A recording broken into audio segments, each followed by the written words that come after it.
Bonjour à tous, je vous propose de vous montrer comment on peint des feuilles d'automne. Alors je vais vous en montrer une de chaque couleur, hein, ça sera dominante de chaque couleur. Je ne vous montre pas l'aquarelle complète parce qu'il y en a pour 3 heures et ensuite en plus j'ai un souci avec l'arrière-plan. L'aquarelle complète sera disponible dans la semaine sur Patreon si ça vous intéresse d'apprendre à peindre ou de progresser.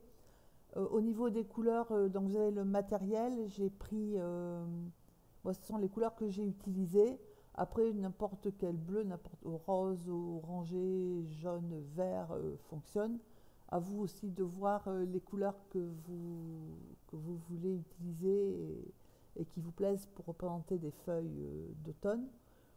Donc j'ai dessiné mes feuilles, j'ai protégé avec du liquide de masquage les feuilles que je pensais au départ faire plus claires. C'est-à-dire que l'idée que j'avais au départ, c'était d'avoir des feuilles qui soient plutôt couleur jaune, or, rouge, allant vers le grenat et vers le bordeaux et plutôt et vers le mordoré. Voilà, c'est avec quelques touches de vert, ça c'était mon idée première.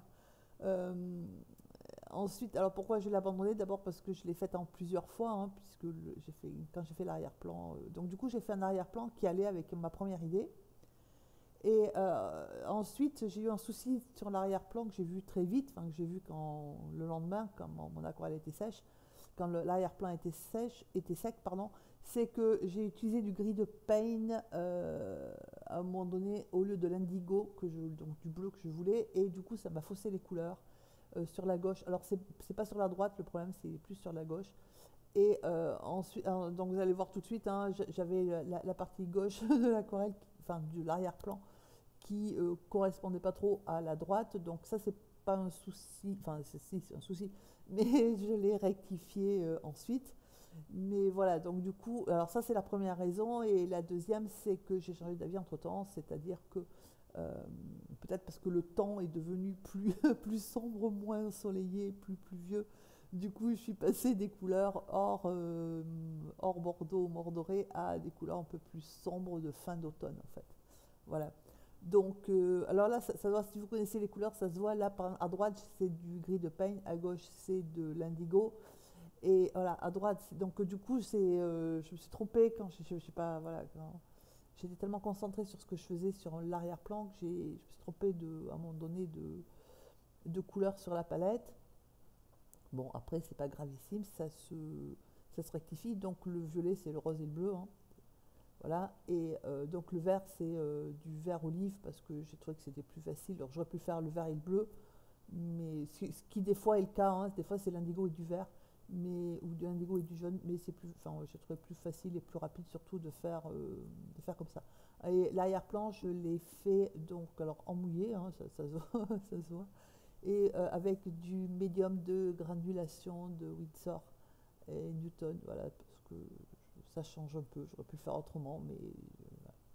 Bon, donc là, on voit bien qu'il y a un problème, parce que le gris de Paint me fausse un peu les couleurs. Bon, donc on verra ça après. Alors ensuite, pour le sujet de la vidéo, c'est-à-dire comment on fait des feuilles, on dessine sa petite feuille, et ensuite j'ai humidifié la feuille, et j'y ajoute une base de jaune, puisqu'à l'origine, je la voulais jaune, enfin jaune et voilà, mordoré, tout ça. Donc j'ai mis du jaune de Naples. Voilà, donc, alors c'est un pinceau numéro 8, mais la taille du pinceau s'adapte à la taille de la feuille.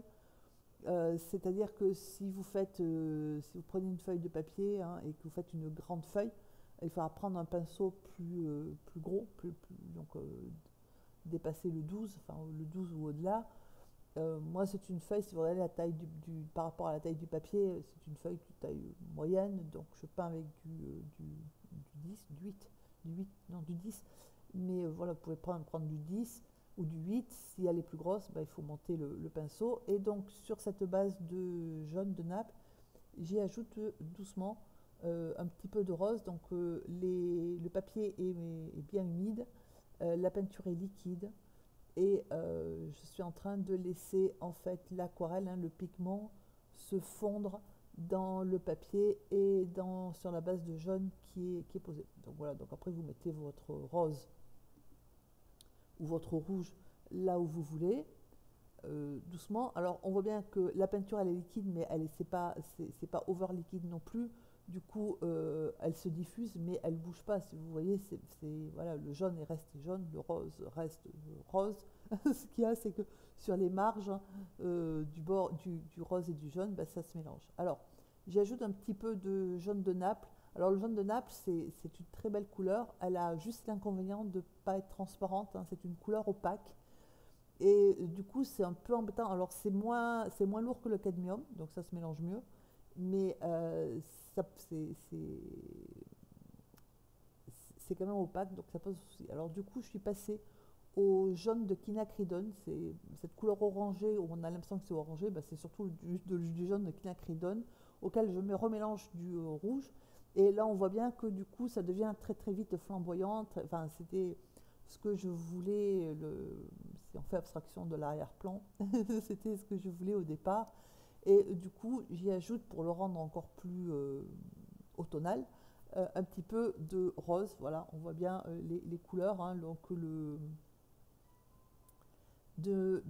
j'ai mélangé du jaune du jaune de Naples et du jaune de quinacridone de manière à intégrer mon jaune, que ça ne soit pas trop jaune flash, de manière à ce que ça ne soit pas criard non plus. Voilà. Donc comme je suis toujours dans l'humide, hein, et que mon papier est bien humide, je peux y travailler longtemps dessus. Et donc ça me permet de de faire ma pose de couleur comme j'en ai envie, éventuellement, hein, de la rectifier ou de la modifier. Et voilà.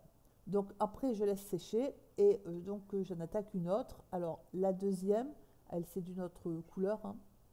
Alors même principe, on humidifie d'abord et ensuite j'ai commencé par poser du vert olive.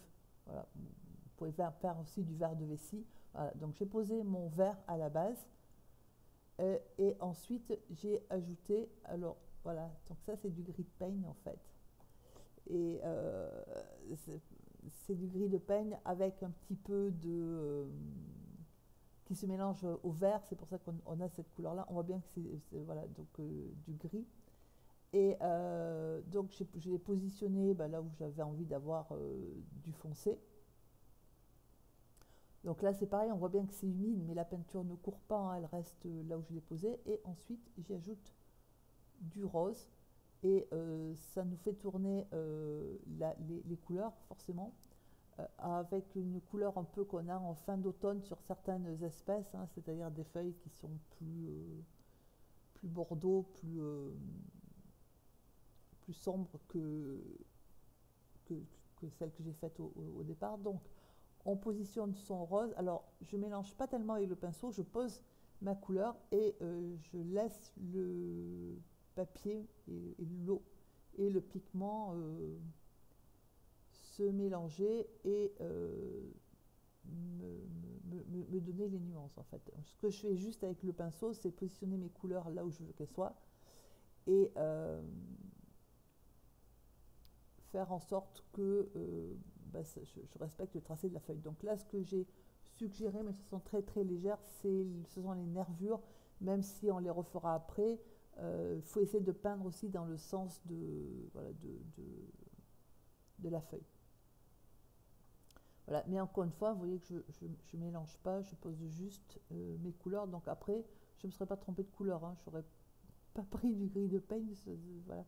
Le gris de peigne, c'est une super couleur, mais pour faire. Enfin, après, c'est joli aussi, mais moi, c'est pas l'effet que je voulais. Alors, une fois la feuille sèche, on fait un deuxième passage de couleur. Donc, exactement même technique. On humidifie d'abord la feuille et on y repasse. Alors là, j'ai ajouté c'est du jaune de quinacridone, du rose et un peu d'alizarine. Voilà. Et donc, je suis en train de renforcer les couleurs.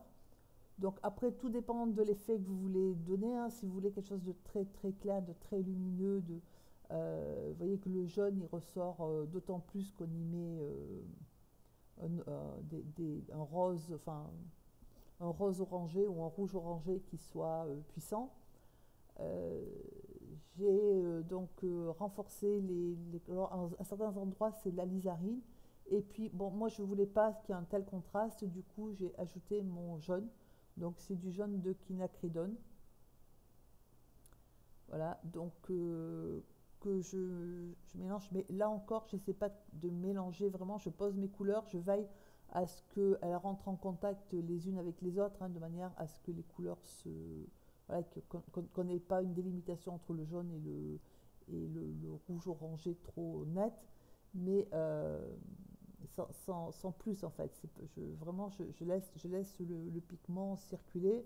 Je l'aide un petit peu à certains endroits de manière à ce qu'on ait une transition qui aille qui soit entre le rouge foncé, enfin la couleur, le rouge orangé foncé et le jaune. Si vous remarquez à un moment donné, j'ai pas rincé mon pinceau et je suis allée un petit peu dans le jaune de façon à avoir un dégradé de couleur. Alors pour les feuilles plus foncées, c'est le même principe. J'y ai ajouté donc de l'alizarine avec de la terre de sienne brûlée. Voilà, d'où cette couleur. Alors ça fait pas le même effet que tout à l'heure parce que dessous c'est du gris de peigne en plus, hein, où c'est du sombre, alors que tout à l'heure c'était du jaune. Et ensuite je le mélange au gris de peigne. Voilà. Et du coup, ça vous donne des couleurs alors qui sont un peu sombres. C'est pour ça que je les rectifierai aussi après. Mais disons que l'indigo aurait donné voilà. Donc, j'y ajoute un petit peu d'eau vers la fin de manière à conserver le vert que j'avais mis. Et ça vous donne des feuilles de nuances différentes. Alors ensuite, j'ai fait la tige. Donc la tige, c'est, alors ce coup-ci, c'est du vrai indigo parce qu'entre-temps j'ai rechargé ma palette, donc je sais la couleur que j'ai mise. J'ai mis de l'indigo avec de la lizarine et un petit peu de terre de sienne brûlée. Et avec le rigger ou bien un pinceau fin comme le numéro 2, j'ai fait mes tiges. Voilà, tout simplement. Alors ensuite, donc, et en même temps, j'en ai profité pour faire les nervures des feuilles. Donc là, je rehumidifie mes feuilles. Donc entre-temps, j'ai mis un tout petit peu d'indigo pour la foncer un petit peu de manière à ce qu'elle s'harmonise avec les autres. Et là, avec la même couleur que j'ai utilisée pour la branche, avec le pinceau numéro 4, mais vous pouvez le faire avec du 2, je fais des petits points. Parce que les feuilles d'automne, elles sont rarement super intactes, super jolies, tout ça. C'est quand même des feuilles qui ont vécu tout l'été, une partie du printemps tout l'été, et puis donc qui se font rabougrir petit à petit à l'automne. Donc elles sont quand même rarement super nettes, quoi. Bon voilà, donc là je vais rectifier parce qu'on voit bien que ça ne va pas. Donc j'ai mis de l'alizarine et de l'indigo, du vrai. Et je vais foncer la partie gauche de manière... Alors j'ai ajouté de l'orange, je l'ai rendu plus orangé au niveau des feuilles foncées, de manière à éclairer. Ah, voilà.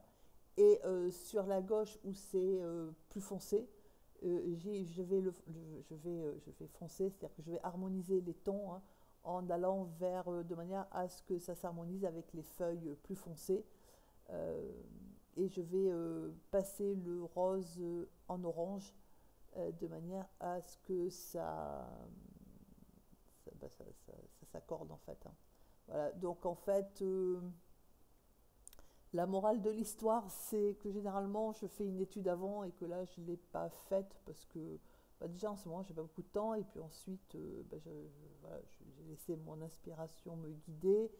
Et puis moi je peins vraiment, je veux dire, ça m'a, pour me faire plaisir. Et j'avais vraiment envie, les couleurs que j'utilisais sur le moment, c'était les couleurs que j'avais envie aussi, que j'avais envie d'utiliser. Donc c'est vrai que quand j'ai commencé l'arrière-plan, il faisait soleil, j'étais peut-être moins fatiguée, j'avais une vision peut-être plus lumineuse je sais pas. Et par contre, quand j'ai fini, quand j'ai attaqué les feuilles, je suis passée à des feuilles plus automnales, hein, plus milieu, fin d'automne. Du coup, voilà, on adapte, hein, y a moyen d'adapter l'arrière-plan. Voilà, ça prend juste un petit peu plus de temps, hein, mais c'est marrant aussi. Voilà, alors par contre, toujours en utilisant des pigments transparents de manière à garder le travail de texture qui a été fait par le médium de granulation. Voilà, donc j'espère que ça vous sera utile, que vous passerez de super moments à peindre des feuilles, des branches, des arrière-plans, tout ça, tout ça. Je vous souhaite une excellente journée. Merci à tous pour les commentaires et pour vos likes. Je vous souhaite une excellente journée et je vous dis à très bientôt.